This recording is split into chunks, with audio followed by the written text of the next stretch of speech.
নমস্কার। 29 গল্প street present টক ঝাল মিষ্টির চতুর্থ এপিসোডে আপনাদের সকলকে জানাই উষ্ণ স্বাগত। ভাবছেন হঠাৎ উষ্ণ যে? সূর্য মামার কারণে বর্তমান আকাশে বাতাসে যে হারে উষ্ণতা বৃদ্ধি পেয়েছে তাতে কি আর আলাদা করে উষ্ণতার প্রয়োজন ছিল? আজ্ঞে ছিল। আসলে পকেটেতে 100 দরুন আমরা যে আপনাদের এতখানি ভালোবাসা পাবো এ সত্যি অপ্রত্যাশিত ছিল। তাই ধন্যবাদের সঙ্গে অনেকখানি উষ্ণতা। আজকের গল্পে প্রেমের উষ্ণতায় খানিকটা বিদ্রোহ পাবেন আপনারা। আসলে আপনাদের থেকে ভালোবাসা পাওয়ার ফলে আমাদের দায়িত্ববোধ অনেকটা বেড়ে যায়। আমরা চেষ্টায় থাকি আরো নতুন ভিন্ন স্বাদের গল্প আপনাদের কাছে পৌঁছে দেওয়া। আজ আমি স্নেহাল, এই গল্পের লেখক এবং আজকের গল্পের সূত্রধর থাকছি আপনাদের সাথে। চলুন মিছিলের মাঝে একটু মধুর ধ্বনি শোনানো যাক। স্যার, আমি ধর্মীয় মেরুকরণের বিরুদ্ধে যে রাজনীতি তার বিরুদ্ধে চিরকাল প্রতিবাদ করে এসেছি এবং করতে থাকবো। হ্যাঁ, এতে এতে এতে যদি আমার মৃত্যু পর্যন্ত আসে তাহলে মৃত্যু আমার কাছে পরম পাওয়া, মনে রাখবেন স্যার। কিন্তু ফারহান, আমাদের দেশের বিরুদ্ধে পাকিস্তান যে একের পর এক আক্রমণ ছানিয়ে যাচ্ছে, তাতে যে একটি বিশেষ সম্প্রদায়ের মানুষেরই হাত রয়েছে তাকে তুমি কোনোভাবেই অস্বীকার করতে পারবে না না, কাল একটা হিন্দু ছেলে রেপ করলে পরের দিন ভরা ক্লাসের মধ্যে বাকি হিন্দুদেরকে অপমান করবেন তো স্যার? সে সময় আপনি বলবেন রেপিসদের কোনো ধর্ম হয় না। Farhan, I can rusticate you. হ্যাঁ স্যার, জানি জানি জানি আপনি সবই করতে পারেন, তবে তার জন্য চিন্তা করবেন না স্যার, আমি নিজেই চলে যাচ্ছি। তবে একটা কথা মনে রাখবেন, আর যাই হয়ে যাক না কেন আমার না শিরদানাটা ছিল, আছে এবং থাকবে, মরবে না। ফারহান স্যারের রুম থেকে বেরিয়ে আসে। যাদবপুর বিশ্ববিদ্যালয়ের করিডোর জুড়ে ভিড়। কিছু ছাত্র তার পক্ষে, কিছু তার বিপক্ষে। এরূপ ঘটনা ফারহানের জীবনে প্রথম নয়। ছোটবেলা থেকেই সে জানত স্রোতের বিপরীতে কথা বললে মানুষ প্রশংসা করে কম, আঙুল তোলে বেশি। বাইরে ঝমঝমিয়ে বৃষ্টি পড়ছে।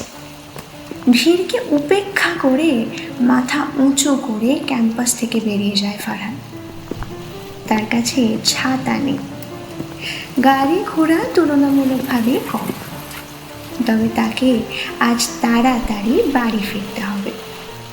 আজ ফারিহার জন্মদিন। একদিন তোর মুখটাই তোকে শেষ করে দেবে ফারহান। নিজের কথা ভাববি না, ঠিক আছে? বুড়ো মার বোনটার কথা তো ভাববি। মাথা নিচু করে বাঁচার চেয়ে মাথা উঁচু করে মরাটা অনেক ভালো মা। উফ, বিদ্রোহী ভাই আমার। জেলে গেলে আমায় বিরিয়ানি বানিয়ে খাওয়াবে কে? হ্যাঁ, এই তুই প্রতিবার যা, কালকে ওনার জয়েন্ট পরীক্ষা, আবার উনি এদিকে বিরিয়ানি খাওয়ার প্ল্যান করছে। এই যা যা পড়তে বস। বাড়ি খিদিরপুর।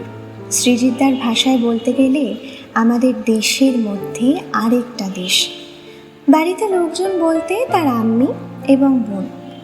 দাদার যদিও কোনো কালেই বিজ্ঞানের প্রতি খুব গভীরভাবে আকর্ষণ ছিল না, কিন্তু তার ছোট্ট বোনটির চিরকালই স্বপ্ন ছিল মহাকাশ গবেষণার সঙ্গে যুক্ত হওয়া। তাদের বাবা গত হয়েছেন প্রায় 5 বছর। ক্যান্সারে আক্রান্ত হয়েছিলেন তিনি। তবে তার আরোগ্য যে একেবারেই সম্ভব ছিল না তা কিন্তু নয়। অর্থনৈতিক সামর্থ্য থাকলে হয়তো তাকে বাঁচানো যেত। সেই মুহূর্তে ফারহান, চলুন ফেরা যাক কিছু বছর আগে। দাদা, আমার ভয় করছে বাবা। তুই চিন্তা করিস না রে বোন, দেখ আমি তো আছি মা, বল সব ঠিক হয়ে যাবে রে, সব ঠিক হয়ে যাবে। কলকাতার একটি সরকারি হাসপাতাল। বাবার রিপোর্ট হাতে নিয়ে করিডোরে দাঁড়িয়ে আছে ফারহান। ডাক্তার বলে গেছে কেমোথেরাপি শুরু করতে হবে যত দ্রুত সম্ভব। মাথা ঠিকভাবে কাজ করছে না, দেওয়ালে ঘুষি মারছে ফারহান। এভাবে ঘুষি মারলে কিন্তু রিপোর্ট বদলাবে না। আপনি ডাক্তার? না, আমি ডাক্তার নই। তাহলে জ্ঞান দেওয়া তো কোনো দরকার নেই, তাই না? জ্ঞান দিচ্ছি না, শুধু বলছি আপনার হাতটা ভাঙলে সমস্যা বাড়বে বই কমবে না। ঈশিতা মুখার্জি। এখন সে একজন নামকরা সঙ্গীত শিল্পী। তবে যে সময়ের গল্প বলছি সেই সময় দাঁড়িয়ে আমাদের ঈশিতা রবীন্দ্রভারতী বিশ্ববিদ্যালয়ের সঙ্গীতের ছাত্রী। রক্ষণশীল পরিবার, তার বাবা সাংস্কৃতিকভাবে গর্বিত মানুষ। তার দিদা ভর্তি ছিল একই হাসপাতালে, যদিও তার অবস্থা ফারহানের বাবার মতো শোচনীয় নয়। প্রতিদিনের মতো গানের ক্লাস শেষ করে সেদিনও তার দিদাকে দেখতে এসেই ফারহানের সাথে আলাপ হয় ঈশিতার। ফারহানের মেয়েটিকে বেশ অসহ্যকর লাগে। হয়তো ফারহানের তীব্র রাগের কারণ তার বাবার অসুস্থতা। ডাক্তার বলে দিয়েছেন তার বাবার বেঁচে থাকার আশা খুবই ক্ষীণ। অর্থনৈতিকভাবে কোনো দিনই বেসরকারি হাসপাতালের খরচ টানতে পারবে না ফারহান। হয়তো মনে মনে ভবিষ্যৎটা মেনে নিতে পারলেও মা এবং ছোট বোনটির দিকে তাকিয়ে হাল ধরে রেখেছে ফারহান। হাসপাতালের উল্টো দিকে একটা চায়ের দোকানে গিয়ে বেঞ্চে বসে সিগারেট ধরায় ফারহান। এক অজ্ঞাত ব্যক্তি পাশে বসে সেদিনের খবরের কাগজ পড়ছে। মেটিয়াবুরুজ এলাকার হিন্দু মুসলিম সংঘর্ষের ফলে মৃত্যু এক 5 বছরের মুসলমান মেয়ের এবং 6 বছরের হিন্দু ছেলের। আচ্ছা, ধর্ম নিয়ে এত ঝগড়া হয় কেন বলুন তো? আপনি না মানে আপনি আবার এসেছেন? না মানে আপনি আপনি কি চান বলুন তো? আরে ধুর, আগে আমার প্রশ্নের উত্তরটা দিন। হ্যাঁ, ধর্ম নিয়ে ঝগড়া হয় কারণ মানুষ ধর্মকে ভালোবাসার জন্য কম, পরিচয়ের জন্য বেশি ব্যবহার করে। এছাড়াও দেখেছেন তো, আপনি তো দেখেছেন যে মিডিয়া রিপোর্ট করছে হিন্দু ছেলে মুসলমান মেয়ে। আচ্ছা আপনি বলুন না, মানে ওটুকু ছেলে মেয়েগুলো ধর্মের কতটুকুই বা বোঝে? সে না হয় বুঝলাম, কিন্তু ধর্ম যে মানুষকে শক্তি প্রদান করে। যখন কেউ ভাবতে শুরু করে যে তার ঈশ্বরই একমাত্র সঠিক, তখন সমস্যাটা হয়। আপনি নিজের ধর্ম নিয়ে গর্ববোধ করেন না? হ্যাঁ করি তো। তাহলে নিজের মাকে ভালোবাসি বলে কি পৃথিবীর সমস্ত মাকে অপমান করবো? পরের দিন সকাল প্রত্যাশিতভাবেই আকাশ ভেঙে পড়ল তার পরিবারের ওপর। পরলোক গমন করেছেন ফারহান ও ফারিহার বাবা। ফারিহা কারোর সাথে কথা বলার মতো অবস্থায় নেই। তার মা হাসপাতালের এক কোণায় নিস্তব্ধ হয়ে বসে আছে। ফারহান ভেতর থেকে ভেঙে পড়লেও তার পরিবারের জন্য তাকে শক্ত থাকতে হবে। সেদিন তার কলেজের সেমিস্টার পরীক্ষা। তার বাবার শেষকৃত্য সম্পন্ন করার পর সোজা যাদবপুর গিয়ে পরীক্ষা দেয় ফারহান। পরিবারের বাকি আত্মীয় স্বজন ফারহানের এরূপ সিদ্ধান্ত নিয়ে কটূক্তি করলেও সে তার বাবার প্রতি ভালোবাসা এবং নিজের কর্মের প্রতি দায়িত্ববোধ দুটোই সমান তালে বজায় রেখেছিল। বিষয় তুলনামূলক সাহিত্য। চোখের সামনে তার জীবনের সবচেয়ে প্রিয় উপন্যাস কালবেলার প্রশ্ন জল জল করছে। আচ্ছা আপনারাই বলুন তো, আজকের দিনে দাঁড়িয়ে ফারহানের মতো ছেলেরাই তো সত্যিকারের অনিমেষ। তবে সে লিখতে পারে না। তার সম্পূর্ণ অবচেতনে তার বাবার স্মৃতি। কোনোভাবে পরীক্ষা শেষ করে ক্যাম্পাস থেকে বেরিয়ে যায় ফারহান। সন্ধে নামছে, আকাশ ঘন মেঘে ঢেকে গিয়েছে। হালকা থেকে মাঝারি বৃষ্টি হচ্ছে, সাথে সামান্য বজ্রপাত। অন্যদিন হলে হয়তো ফারহান কিছুক্ষণ বৃষ্টি থামার জন্য অপেক্ষা করত, কিন্তু সেদিন তার অন্যথা হওয়াটাই স্বাভাবিক ছিল। সে বৃষ্টিতে ভিজবে ঠিক করল।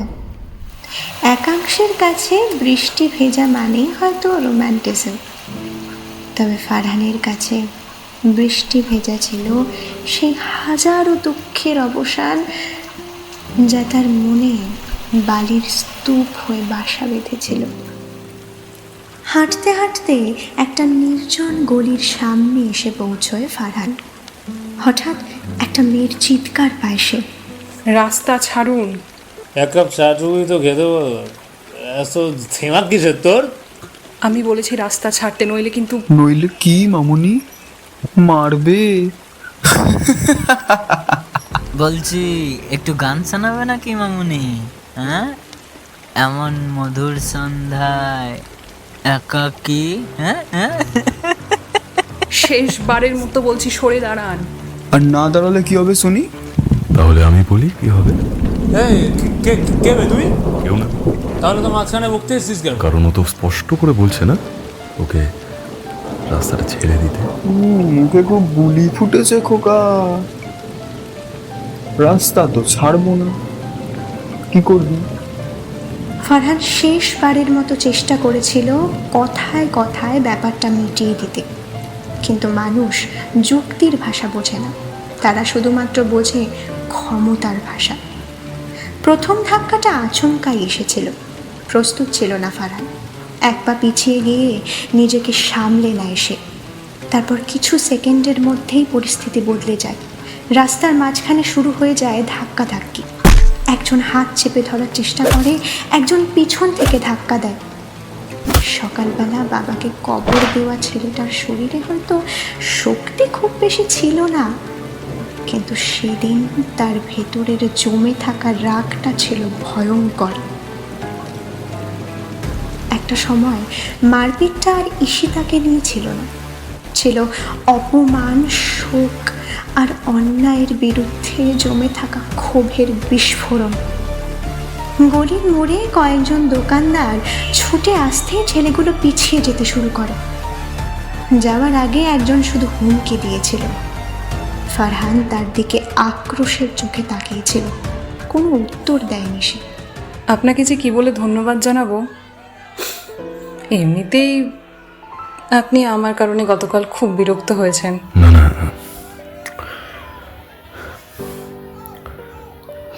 ঠিক আছে। আপনার হাত থেকে রক্ত পড়ছে। ওই তো এইটুকু, কিছু হবে না, ঠিক আছে। কিছু না মানেটা কি? আপনার হাতটা দিন, আমার ব্যাগে তুলো আছে। মজার ব্যাপার হলো, সেদিন গলির মোড়ে কেউ একজন বিপদে পড়েছিল, আর কেউ একজন সাহায্যের হাত বাড়িয়ে দিয়েছিল। কে হিন্দু কে মুসলমান সেটা নিয়ে তখন কেউই ভাবেনি, ভাবার সময়ও ছিল না। হয়তো মানবিকতার সব থেকে বড় শক্তিটা এখানে, পরিচয়ের আগে মানুষ হয়ে ওঠা। ফারহান ও ঈশিতা এগিয়ে যায় মেইন রোডের দিকে। আপনার সাথে এতক্ষণ সময় কাটিয়ে দিলাম, এদিকে আপনার নামটাই জানা হয়নি। ফারহান। বেশ, আমি ঈশিতা। ফারহান কোনো উত্তর না দিয়ে হালকা হেসে এগিয়ে যেতে লাগলো। কালকে মহালয়া, জানি। আপনারা দুর্গাপুজো কিভাবে কাটান? ওই যেভাবে আপনারা বড়দিন পালন করেন। আপনি তো বড়দিনের জায়গায় ঈদও বলতে পারতেন, বললেন না কেন? উত্তরটা তো আপনিও জানেন। এই বলুন, যদি বিরিয়ানি, হাসপাতালের ব্লাড ব্যাংকে মুসলমানের রক্ত, মোহাম্মদ শামি বা মোহাম্মদ সিরাজের উইকেট, এগুলো ছাড়া আপনাদের ধর্মে আমাদের নিয়ে কিন্তু খুব একটা ভালো লাগা নেই, বরং একাংশের কাছে ঘৃণাও আছে। আপনি আপনার কথার মধ্যেই একটা গুরুত্বপূর্ণ শব্দ বলেছেন, জানেন সেটা? কোনটা? ওই যে বললেন একাংশ। আসলে কি বলুন তো, ঠিক যেমন কিছু হিন্দু মুসলিমদের অহেতুক ঘৃণা করে, ঠিক সমানভাবেই এক অংশের মুসলিমও কিন্তু হিন্দুদের সমানভাবেই ঘৃণা করে। আসলে ছোটবেলায় ভাবতাম মানুষ আগে হিন্দু, মুসলিম, খ্রিস্টান, তারপরে হয় মানুষ। আর এখন? এখন মনে হয় আমি ভুল ছিলাম।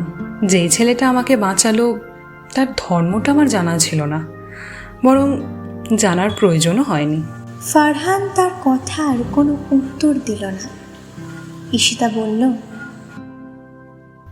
আমার পাড়ায় একটি ছোট্ট অনুষ্ঠান রয়েছে কাল, আপনি আসলে খুশি হব। যদি মনের অবস্থা ভালো থাকে তাহলে চেষ্টা করব। কেন, কি হয়েছে আপনার? আজ সকালে আব্বু মারা গিয়েছে, বাঁচাতে পারলাম না, জানেন তো। রাস্তা জুড়ে এক অদ্ভুত নিস্তব্ধতা গ্রাস করেছে। ঈশিতা ফারহানের হাতটি শক্ত করে ধরে।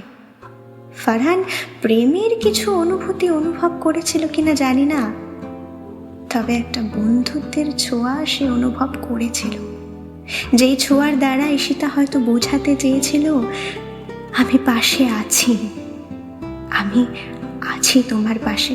জোর করব না আপনাকে, তবে যদি মন বলে আসতে, আসবেন। লোকে কি বলবে তা ভেবে নিজেকে আটকাবেন না। আপনার বাবা হয়তো চাইবেন না আপনি কষ্টে থাকুন। আমি এখান থেকে ডান দিকে চলে যাব। শুভরাত্রি। অপেক্ষায় থাকব। পরদিন মহালয়া। সকাল থেকে বাবার পুরনো চশমা, ওষুধ, ডাক্তারের দেওয়া রিপোর্টগুলো চোখে পড়ে আরেকটু মন খারাপ হয়ে যায় ফারহানের। তবে সন্ধে হতেই তার কানে ঈশিতার বলা একটা কথা বারবার বেজে উঠছিল। আপনার বাবা হয়তো চাইবেন না আপনি কষ্টে থাকুন। ফারহান ঠিক করে সে ঈশিতার পাড়ায় যাবে।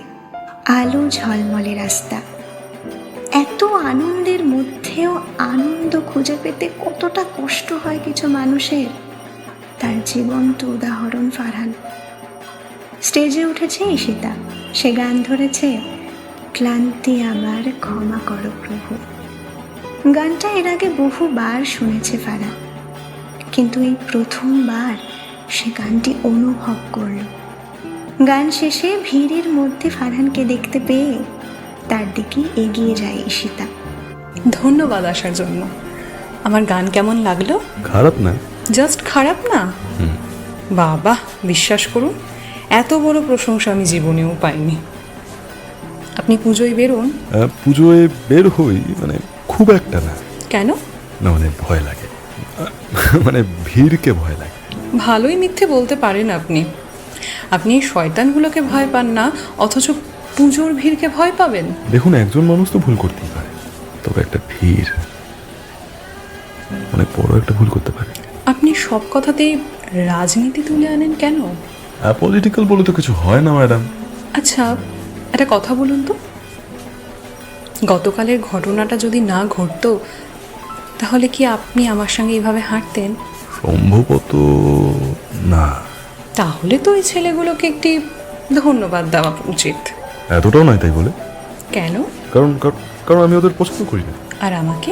আপনাকে যে এখনো পুরোপুরি বুঝে উঠতে পারিনি। আর বুঝে ফেললে? হ্যাঁ, তখন বলবে। প্রমিস? দেখাই যাক না।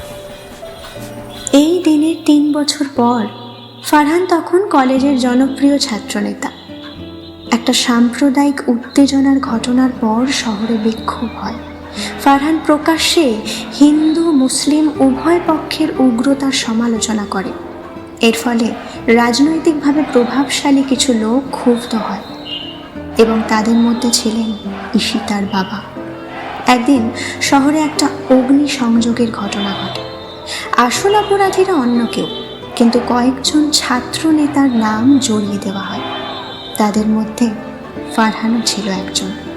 ঈশিতা জানতো ফারহান নির্দোষ, কিন্তু তার বাবা সেই মিথ্যে মামলার সঙ্গে জড়িত। একদিন রাতে ঈশিতা তার বাবার ঘরের বাইরে দাঁড়িয়ে সবটা শুনে ফেলে। পুলিশ ফারহানকে তুলে নিয়ে যায়। শুরু হয়ে যায় মিডিয়া ট্রায়াল। পাড়ার লোকজন তাদের পরিবারের সকলের থেকে দূরে সরে যায়। ঈশিতা ফারহানের সাথে দেখা করতে চেয়েও পারে না। তার বাবা তাকে এক প্রকার গৃহবন্দী করে রাখে। কলকাতা থেকে কোচবিহারে তার মামার বাড়িতে পাঠিয়ে দেয়। জেলে থাকাকালীন ফারহান ভাবতে থাকে যে ঈশিতা তাকে ভুল বুঝবে। আর ঈশিতা, সে ভাবে ফারহান হয়তো ভাববে আমি ওকে ছেড়ে চলে গেছি। বর্তমান সময় ফারিহার স্বপ্ন পূরণ হয়েছে। সেই স্রোতে ফারহান মুক্ত হয়েছে, কিন্তু আগের মতো আর নেই। রাজনীতি ছেড়ে দিয়েছে, চাকরির খোঁজে চারিদিকে ঘুরে বেড়াচ্ছে। দাদা, এটা পেয়েছি আজ। একটা পুরনো খাম, ভেতরে একটা চিঠি। তারিখটা 5 বছর আগের। ঈশিতার লেখা ফারহানকে চিঠি। যদি কোনোদিন জানতে পারো আমি হঠাৎ হারিয়ে গিয়েছিলাম, বিশ্বাস করো আমি নিজের ইচ্ছেই যাইনি। আর যদি কোনোদিন দেখা না হয় তাহলে এইটুকু যেন আমি অপেক্ষা করব। ফারহান স্তব্ধ। ঠিক তখনই কলিং বেলের শব্দ। দরজাটা খুলে ফারহান দেখে তার মাধবীলতা, আর তার মনের মধ্যে সেই পরিচিত গানের লাইন, তুমি সাজো বিদ্রোহ, আমি হব ব্যারিকেড।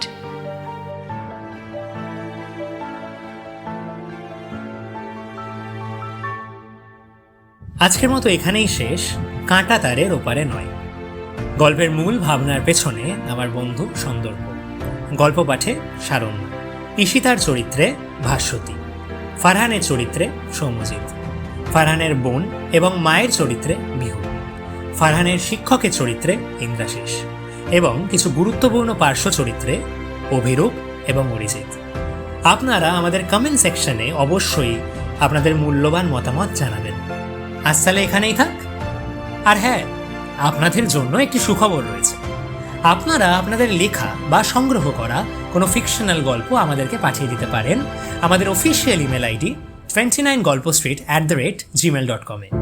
আপনাদের লেখা আমরা আপনাদের কাছে যথাসম্ভব পৌঁছে দেওয়ার চেষ্টা করব। ইমেল আইডিটি দেওয়া রইল ডেসক্রিপশন সেকশনেও। সবাই ভালো থাকবেন।